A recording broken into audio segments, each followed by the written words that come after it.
বন্ধুরা কেমন আছো তোমরা সবাই? আশা করি সবাই খুব ভালো আছো। আমরা পড়ছিলাম বিশ্বকবি রবীন্দ্রনাথ ঠাকুরের লেখা চমৎকার একটা কবিতা যার নাম হচ্ছে নতুন দেশ। আসো নতুন দেশ কবিতার আগের ভিডিওর পরে এই ভিডিওতে আরও কিছু অংশ জেনে নিই। জানি না কোন দেশে পৌঁছে যাবে শেষে। আচ্ছা বন্ধুরা, এইটুকু অংশে কবি কার কথা বলছেন?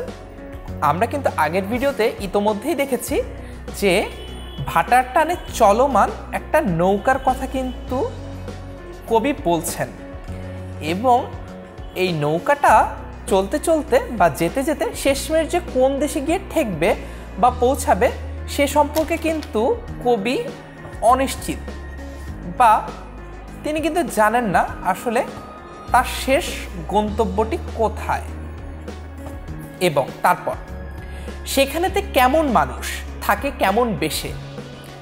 তার মানে হচ্ছে সেখানকার মানুষরা আসলে কীরকম, বা তাদের পোশাক আশাকি বা কেমন, সেটি কি আমাদের মতোই নাকি ভিন্ন রকম, এই ব্যাপারটিও কিন্তু কবি জানেন না, এবং এই ব্যাপারে তিনি কিন্তু বেশ কৌতূহলী বা জানতে আগ্রহী। থাকি ঘরের কোণে, সাত জাগে মোর মনে। তার মানে এখানে কিন্তু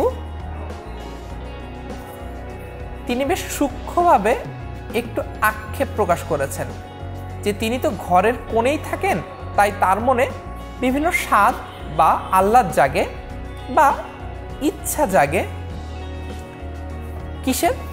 অমনি করে যায় ভেসে ভাই নতুন নগর বনে, বা নতুন কোনো শহর অথবা নতুন কোনো বনাঞ্চলে।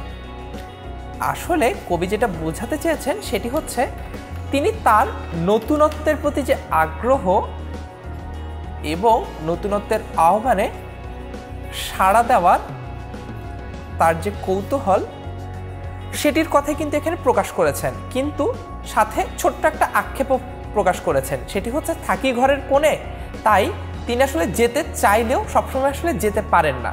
এই কথাটি কিন্তু রবীন্দ্রনাথ ঠাকুর বলেছেন এই জায়গায়। বন্ধুরা, আশা করি এই ভিডিওটি দেখে তোমাদের কাছে পরিষ্কার যে কবি তোমাদেরকে কি বোঝাতে চেয়েছেন একজন শিশু দৃষ্টিভঙ্গি থেকে।